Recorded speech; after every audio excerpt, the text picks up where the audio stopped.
Welcome to வித்யா வீடு. இன்னைக்கு வித்யா வீட்டில் காலையில் பிரேக்ஃபாஸ்ட் அண்ட் மதியம் லஞ்ச் என்னன்றது வாங்க வீடியோக்குள்ளே போய் பார்த்துடலாம்.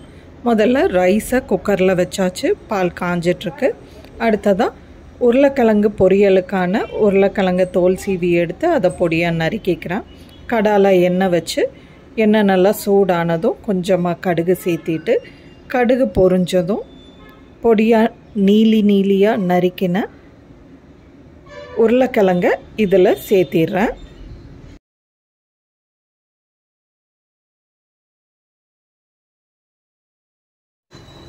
அடுத்ததாக இதில் கொஞ்சமாக பெருங்காயத்தூள், மஞ்சத்தூள், காரத்துக்கு தகுந்தாப்பில் மிளகாய்த்தூள், உப்பு இது எல்லாத்தையும் சேர்த்து நல்லா கலந்து விட்டதுக்கப்புறமா இந்த காய் வேகிற அளவுக்கு கொஞ்சமாக தண்ணி சேர்த்தி கூடவே கொஞ்சம் கருவேப்பிலையும் சேர்த்து இது ஒரு தட்டு வச்சு மூடி வச்சிடலாம். உருளைக்கிழங்கு நல்லா வெந்து வரட்டும்.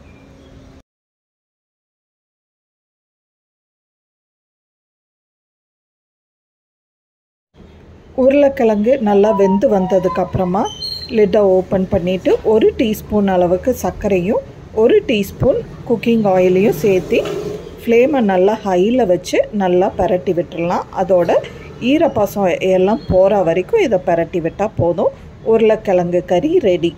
இதை ஒரு சர்விங் பவுலுக்கு மாற்றியாச்சு. அதே வடை சட்டியை கழுவி எடுத்து நல்லா லாவிஷாக ஒரு 10 டேபிள் ஸ்பூன் அளவுக்கு எண்ணெய் சேர்த்திட்டு கடுகு பொரிஞ்சதும் கொஞ்சமாக கடலைப்பருப்பு, கிரவுண்ட் நட் ரெண்டையும் சேர்த்து நல்லா வதக்கினதுக்கப்புறமா கருவேப்பிலையும் சேர்த்திட்டு ஒரு 3 டீஸ்பூன் அளவுக்கு முருங்கைக்கீரை பொடி சேர்த்திக்கிறேன். கூடவே 1 டீஸ்பூன் அளவுக்கு மிளகாய்த்தூள், 1 டீஸ்பூன் அளவுக்கு தனியாத்தூள் இது எல்லாத்தையும் நல்லா கலந்து விட்டுட்டு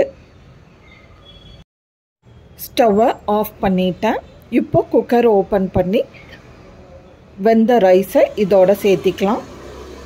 கூடவே ஒரு 1/2 டீஸ்பூன் அளவுக்கு மஞ்சத்தூளையும் தேவையான அளவு உப்பையும் சூட்டோடு சேர்த்து நல்லா கலந்து விட்டால் முருங்கைக்கீரை ரைஸ் ரெடி ஆயிடுச்சு. இந்த முருங்கைக்கீரை பொடி வெறும் முருங்கைக்கீரையை நல்லா அலசி எடுத்து கழுவிட்டு அதை வெள்ளை துணி, காட்டன் துணியில் போட்டு ஒரு 2 நாளைக்கு அப்படியே நல்லெண்ணெய் காய வச்சு எடுத்து அரைச்ச பொடி தாங்க. வேறு எதையும் இதில் நான் சேர்க்கல. வெறும் முருங்கைக்கீரையை மட்டும் காய வச்சு எடுத்து அரைச்சிருக்கேன். இந்த டைப்பில் முருங்கைக்கீரையை காய வச்சு எடுத்து பவுடர் பண்ணி முருங்கைக்கீரை ரைஸ் செஞ்சு பாருங்கள். முருங்கைக்கீரை ரைஸுன்னே இதை சொல்ல முடியாது, அந்தளவுக்கு ருசி சூப்பராக இருக்கும். இப்போது லஞ்சையும் பேக் பண்ணியாச்சு. லஞ்சுக்கு மதியத்துக்கு முருங்கைக்கீரை ரைஸும் பொட்டேட்டோ கறியும் தான் வச்சுருக்கேன். காலையில் பிரேக்ஃபாஸ்ட்டுக்கு மில்லட் தோசையும் தேங்காய் சட்னியும் வச்சுருந்தேன். இன்றைக்கி ஸ்நாக்ஸுக்கு அதிரசம் பேக் பண்ணியிருக்கேன்.